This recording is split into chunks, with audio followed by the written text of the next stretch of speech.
찬양에 제가 오늘 받은 것 같습니다. 더운 날씨에 아이스 커피 한 잔 탁 먹은 기분이에요. 주의자님 감사합니다.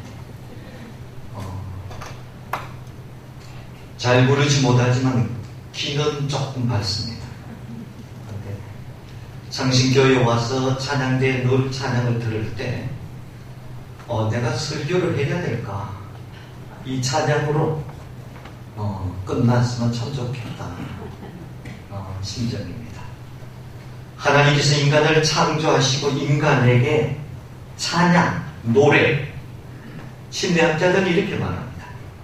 창조된 인간의 가장 감정과 하나님께서 하나님의 형상으로 만든 창조된 인간이 자기를 표현할 수 있는 가장 큰 것은 노래라는 겁니다. 틀림없는 것 같아요. 슬플 때, 기쁠 때, 간절할 때, 어느 때이든 간에 찬양 자체가 소리내는 기도 정도가 아니고 내 신앙의 고백의 가장 절정인 것 같아요. 그런 의미에 오늘 찬양대 너무 감사함을 드립니다. 풍기 땅에 좀 와서 같이 불렀으면 좋겠습니다. 설교는 강단에서 설교자는 강단에서 설교로 끝납니다. 그러나 설교 끝난 이후부터 여러분들이 설교자가 되는 겁니다. 삶의 현장 속에서 이 설교를 어떻게 내 것으로 소화시킬 수 있을까? 그래서 저는 강단에서 어떻게든 짧게 설교할 것인가 하는 기분으로 섰습니다. 그리고 일주일 동안 긴 시간 동안 여러분은 계속해서 설교하는 겁니다. 말씀을 가지고 살아가는 것입니다. 오늘의 말씀을 생각하기 전에 한 가지 단어는 잊지 않았으면 좋겠습니다. 이 단어는 어거스틴이라는 사람이 신학자가 이야기한 것입니다. 기억이라는 겁니다.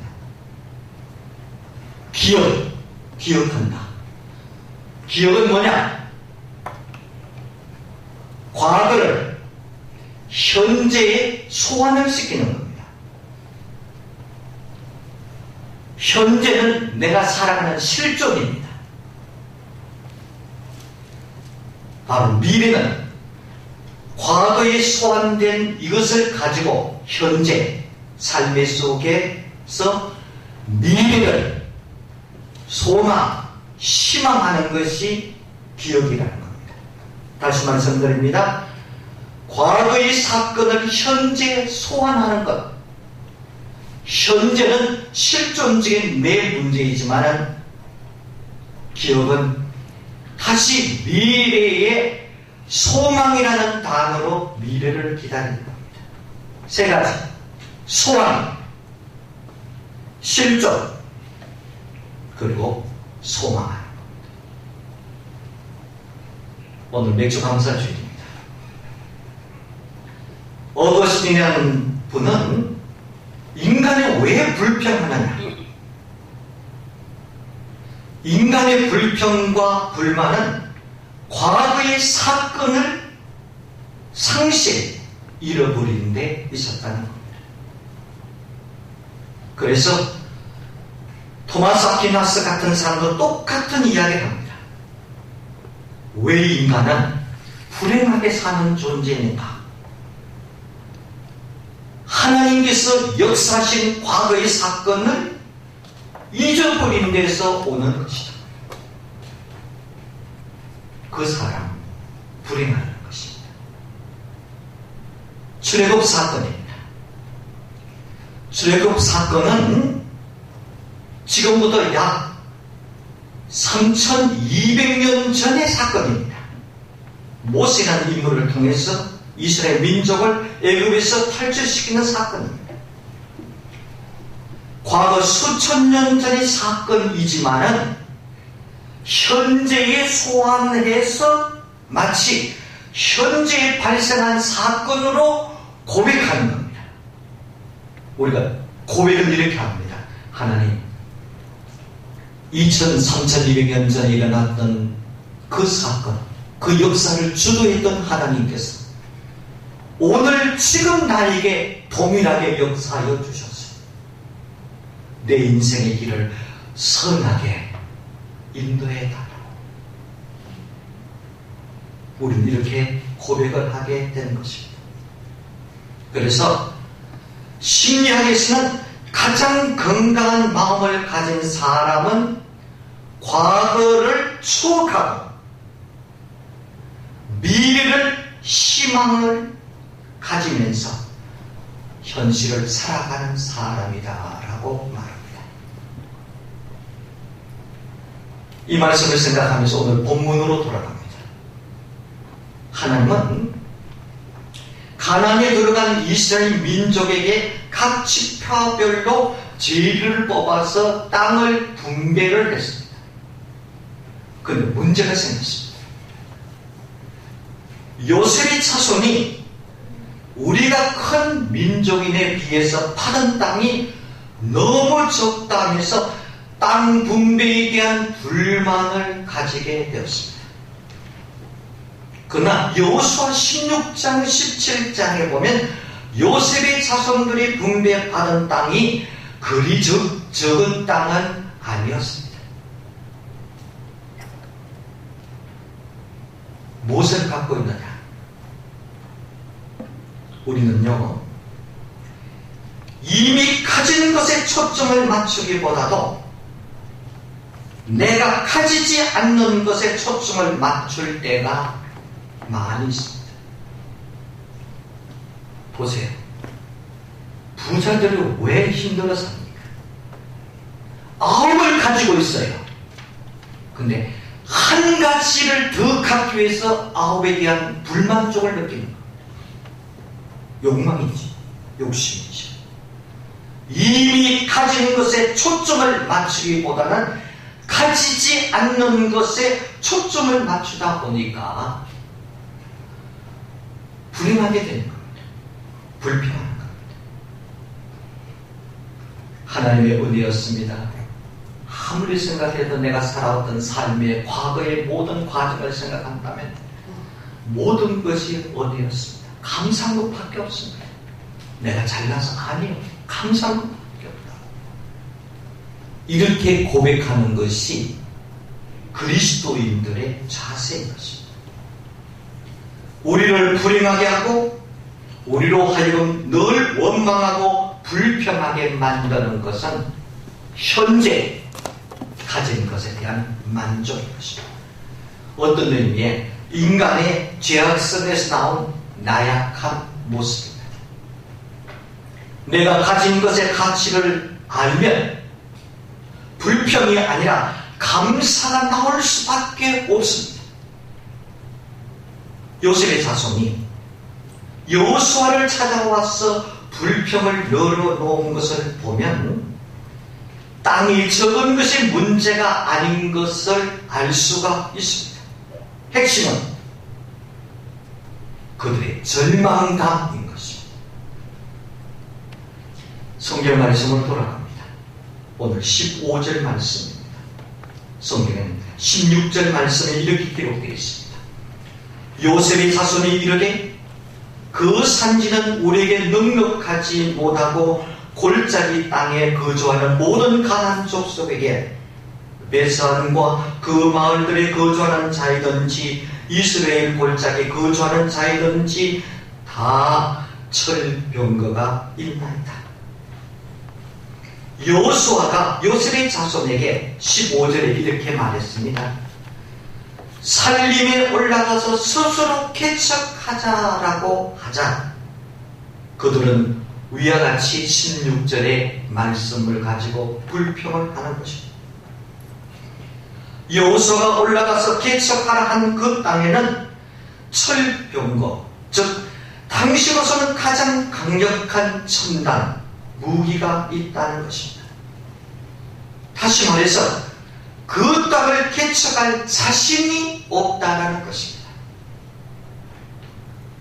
17절, 18절 말씀에 보면 너는 큰 민족이요 권능이 있은즉 가나안 족속이 비록 철병거를 가졌고 강할지라도 네가 능히 그를 쫓아내리라 라고 말합니다. 여호수아는 요셉 자손들에게 너희가 가진 권능을 보라라고 촉구하고 있습니다. 그 권능은 철병거쯤이야 충분히 물리칠 수 있다라는 말씀입니다. 더구나 그 땅은 하나님이 이미 그들에게 주신 땅입니다. 하나님이 분배해 주셨으면 믿음으로 취하면 되는 것입니다. 하지만 그들은 하나님이 이룩하신 일보다 그 땅 거민들이 갖고 있는 철병거가 더 크게 보였고 그래서 두려워했다라고 말합니다. 인생이 불행한 것은 내게 아무것도 없기 때문이 아니라 아무것도 할 수 없다는 절망감 때문인 것입니다. 소유 문제가 아닙니다. 할 수 없다는 절망감이 인생을 불행하게 만드는 것입니다. 그러므로 삶의 태도가 중요한 것입니다. 아무것도 할 수 없는 현실보다도 더 중요한 것은 그런 현실을 바라보는 태도인 것입니다. 현실을 바라보는 태도와 관심이 인생을 만드는 것입니다. 그런데 이보다 더 중요한 것은 하나님 나라를 바라보는 태도, 하나님을 바라보는 태도인 것입니다. 아무것도 없는 현실에서도 하나님을 바라보는 시각을 잃지 않으면 무에서 유를 창조하신 하나님으로부터 인생의 상황이 완전히 달라질 수가 있는 것입니다. 믿음을 가진 우리들은 눈에 보이는 현실 때문에 배부른 것이 아니라 하나님 때문에 배부른 것입니다. 현실 상황은 언제든지 변합니다. 그래도 그리스도인들이 내가 넉넉하다, 내가 감사하다, 이 모든 것은 상황이 아니라 하나님 때문에 내가 배부르고 감사한 것입니다.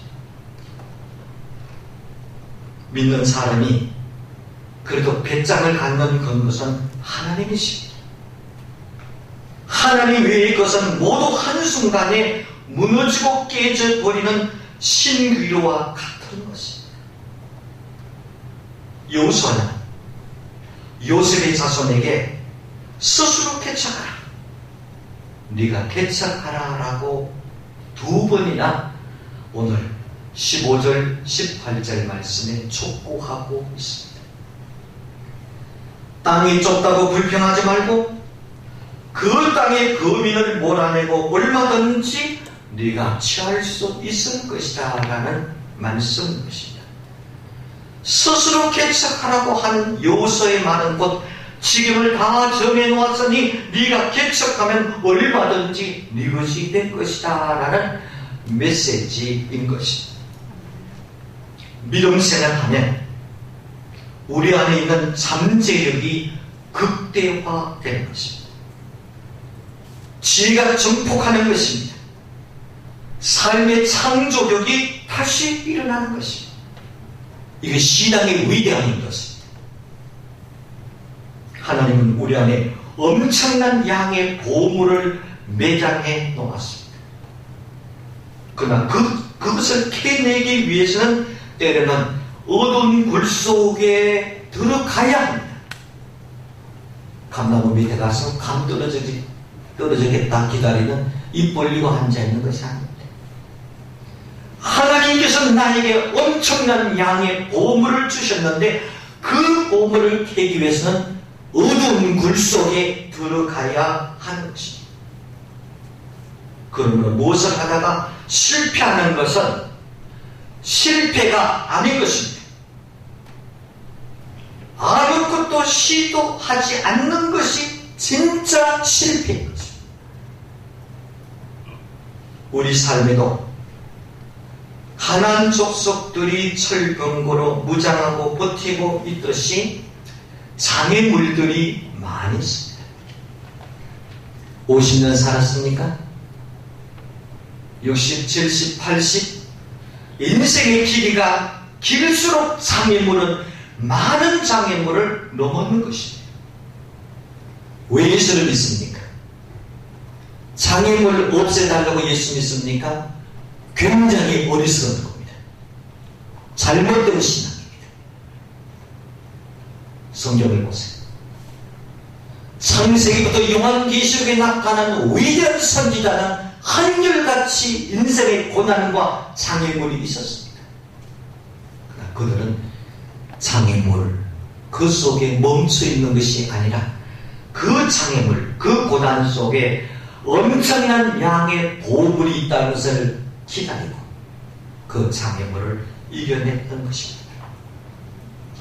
산다는 것이 그리 쉽게 보이지 않습니다. 여기 혹시나 20대, 30대 있습니까? 그렇게 쉬운 것이 아니, 이 인생을 쉽게 갖기 위해서 예수를 믿는다는 첫 단추가 잘못된 겁니다.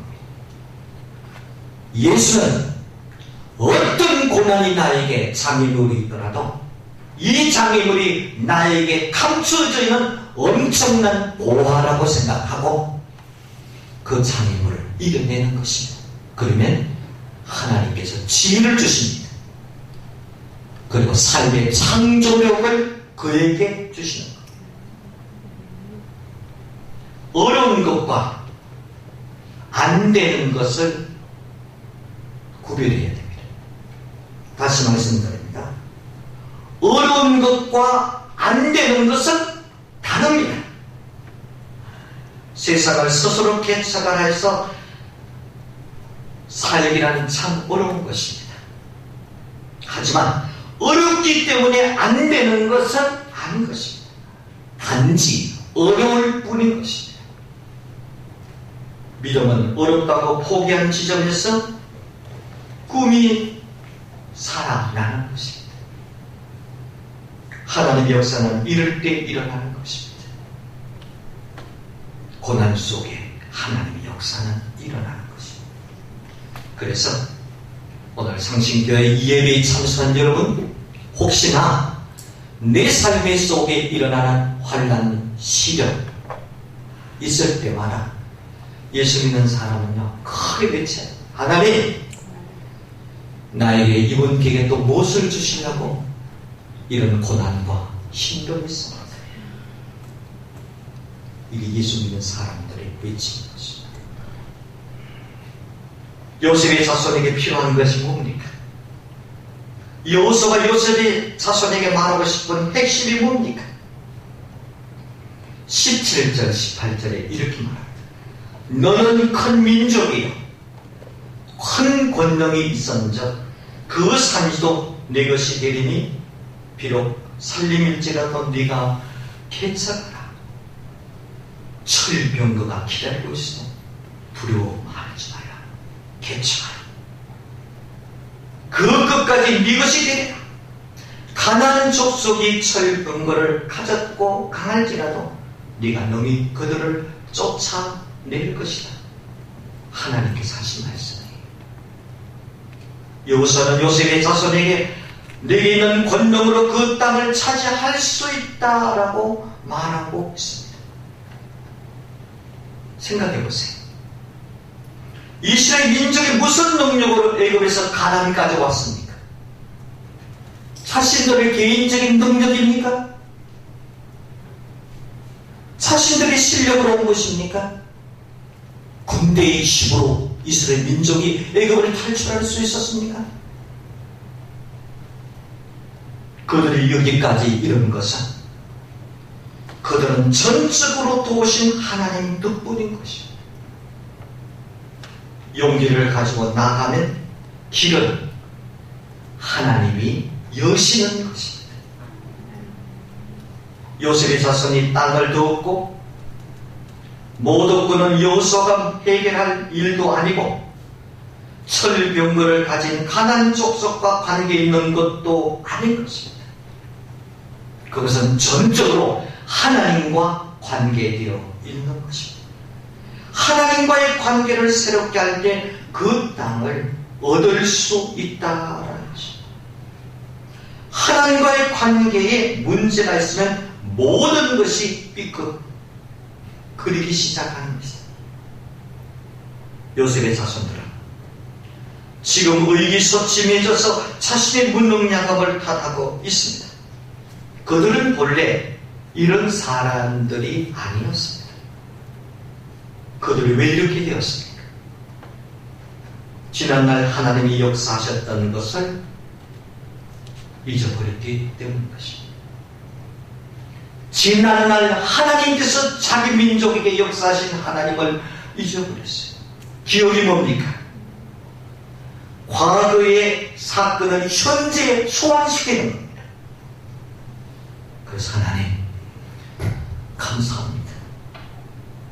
우리 민족이 애도에서 탈출하고 광야를 건너고 요단강을 건너고 여리고성을 무너뜨리고 가나안 땅에 들어온 것은 다 하나님이 하셨습니다. 이 사실을 잊어버렸다라는 말입니다. 하나님의 손길이 희미해지면 자신의 무능함만 탓하게 되고 자신이 둘러싼 문제들 앞에서 기가 죽는 것입니다. 믿음이 무엇일까요? 예수를 왜 믿습니까? 하나님과의 멀어진 거리를 좁히기 위해서 오늘 이 자리에 모인 겁니다. 하나님과의 거리가 멀어지면 그때부터는 나의 지혜, 내 가진 소유, 내 능력이 부각되기 시작합니다. 절망하기 시작합니다. 하나님과의 거리가 가까워지면 이전에 역사하신 하나님을 회상하게 되고 하나님의 신실하심을 신뢰하게 되는 것입니다. 하나님을 신뢰하면 두려움이 사라지고 하나님이 약속하신 땅을 바라보고 그 땅을 향해 나아가는 용기가 생기는 것입니다. 우리가 예배의 생명을 걸어야 할 이유가 뭡니까? 하나님을 깊이 묵상하는 예배 가운데 하나님과의 거리를 좁힐 수 있기 때문인 것입니다. 현실이 두렵고 현실의 상황에 미어버렸다면 하나님과의 거리는 멀어지기 시작하는 것입니다. 그럴 때일수록 예배를 회복함으로 하나님과의 거리를 좁히고 용기와 도전의식을 얻어야 하는 것입니다. 믿음의 삶은 자신감을 일으키는 것입니다. 제가 이런 말을 해서 죄송합니다. 혹시나 이 자리에 65세 이상 된 분 계신다면 내가 오늘 7월 첫째 주 창신교회 이 자리에 나와서 내가 예배 드리고 있다는 자체에 굉장히 감사하세요. 아멘. 내가 지금 100살 살려고 하는데 무슨 소리 하냐고. 아, 좋아요. 그 믿음은 좋아. 그건 하나님의 생각은 다를 때가 많아요. 왜? 내 주변에 일어나는 많은 일들이 사실 그렇지 않습니다. 목사가 믿음 없음을 용서하시기 바랍니다. 요사이 저도요, 우리 집사람하고 자다가 어떨 적에 너무 조용히 자면요, 너무 조용하게지만요, 제가 깨운다니까요. 그러면 왜 그래? 왜? 자는 사람 2번 깨우면요 잠 못 자는 거고, 어떨 적에는요 사람이요 아주 그냥 방정 맞은 생각이 든다는 게 있잖아요. 그래서 제가 그렇게 준비합니다. 하나님, 내 주변에 일어난 사건이 나에게 일어나지 않는 사건으로 생각하지 않습니다. 언제든지 내가 준비된 마음입니다. 내일 아침에 식탁에 앉아서 내가 같이 밥을 먹을 수 있다는 그 기쁨이 내 인생의 하루하루가 매일 끝으로 생각합니다. 그래서 아침 식사는 제가 합니다. 설거지까지 다 합니다. 평생 목사 삼으로서 고생했는데 은퇴한 이후에 아침 식사는 내가 한다.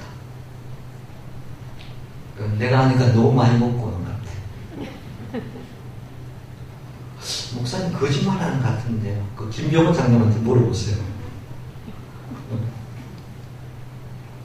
여러분, 오늘 이 자리에 내 자신이 있고 내가 예배를 드리고 있다. 감사할 수 있어요. 이게 믿음이잖아요. 이 더운 날씨에 주일날 이 자리에 나와서 1시간 예배를 드린다는 쉬운 일이 아니에요. 그 자체를 왜 하는 겁니까? 다 하나님의 은혜요. 하나님 감사합니다. 이렇게 고백하기 위한 자체인 것입니다. 믿음의 삶은 자신감을 일으킵니다. 자신감은 용기를 갖게 하는 것입니다. 자신감을 생기면 두려움이 사라지는 것입니다. 열등감이 없어지는 것입니다. 이전에 불가능하게 보였던 것이 가능해 보이는 것입니다. 우리가 가지는 자신감의 근거가 뭡니까? 내 인생의 백그라운드가 뭡니까? 내가 내일 있을 것이라고 생각하는 자신감이 뭡니까? 내 건강입니까? 패스트푸드에 있는 수표입니까? 아니요. 내가 가진 자신감은 하나님이십니다. 왜? 그분이 나를 지금 이 시간까지 인도하셨기 때문입니다. 골리앗이 이스라엘 백성들에게 두려움을 주었지만 골리앗은 소년의 돌멩이에 하나에 넘어질 수밖에 없는 허약한 존재입니다. 하나님의 역사가 임하시면 한순간에 사라질 수밖에 없는 허약한 실체가 골리앗입니다. 우리가 두려움을 뛰어넘기 전에 두려움이 우리를 죽일 것 같고 우리를 망하게 할 것 같지만 우리가 믿음으로 하나님을 신뢰하고 나가면 두려움의 실체는 눈 녹듯이 사라져 버리는 것입니다. 속지 말아야 됩니다. 사탄은 끊임없이 우리 안에 두려움을 불어넣지만 그 두려움은 실체가 없습니다. 믿음의 눈을 열면 수없이 많은 기회가 보이는 것입니다. 여호수아가 요셉의 자손들에게 말하는 것이 바로 그런 것입니다. 너희들이 취할 땅이 지천에 있다. 즉 기회가 지천에 있다는 것. 왜? 너희들에게 믿음의 눈이 열리면 모든 것이 기회로 보이는 것이다. 믿음의 태도를 취하면 다른 세상이 눈에 들어오는 것입니다.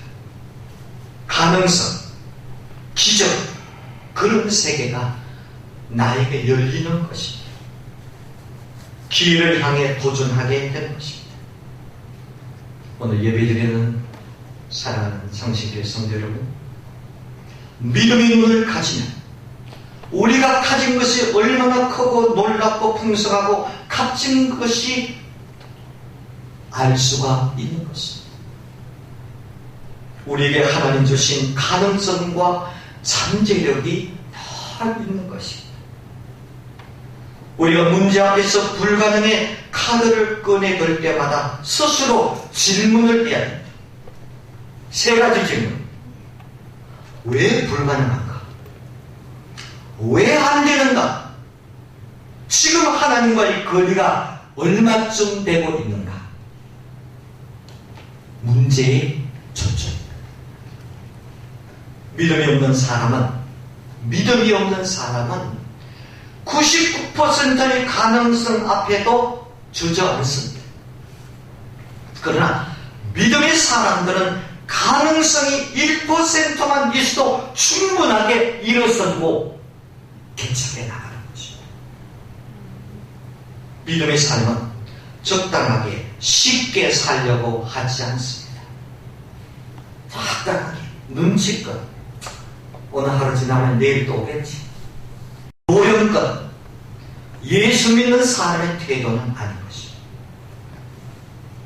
여호수아에게서 하나님이 이스라엘 백성에게 취하라고 하시고 내가 너에게 붙였다라고 안 된다 하지 말고 약속의 말씀을 붙들고 도전하라라는 말씀의 내용인 것입니다. 믿음의 눈을 뜨면 모든 것이 기회로 보입니다. 그러므로 부족하고 가진 것이 없다라고 불평하지 마시기 바랍니다.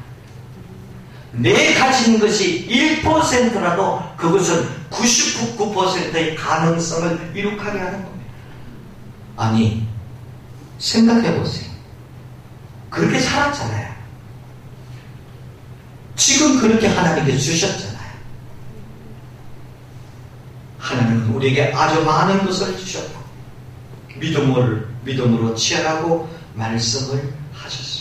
하나님이 이미 주신 것에 늘 감사하시기 바랍니다. 사랑하는 성도 여러분, 믿음의 삶은 말씀을 따라가는 것입니다. 현실적으로 보장된 것이 아무것도 없어서 세상 사람들은 가지 않지만은 우리는 하나님이 최고의 보장이 되심으로 믿음을 따라 갈 수가 있는 것입니다.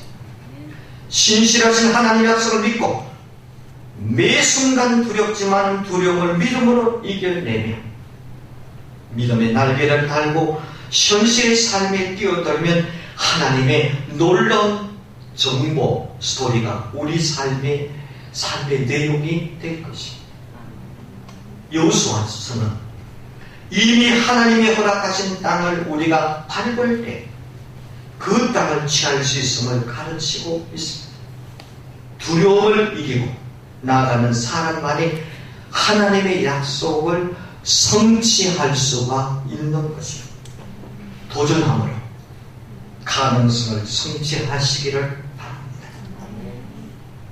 그 부탁을 드립니다.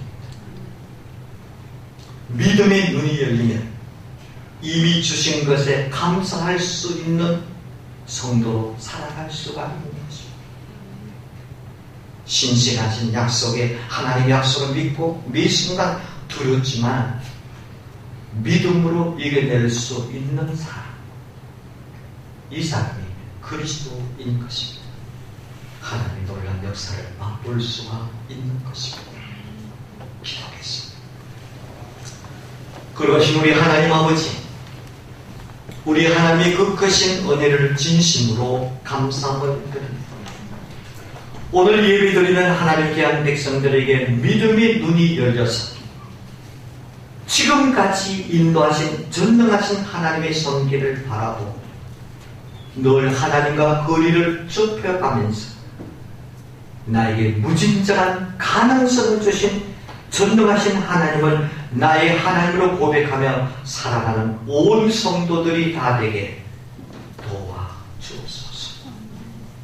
지금까지 도와주신 하나님, 이 시간 이후 우리 삶을 지켜주시고 인도하여 주옵소서.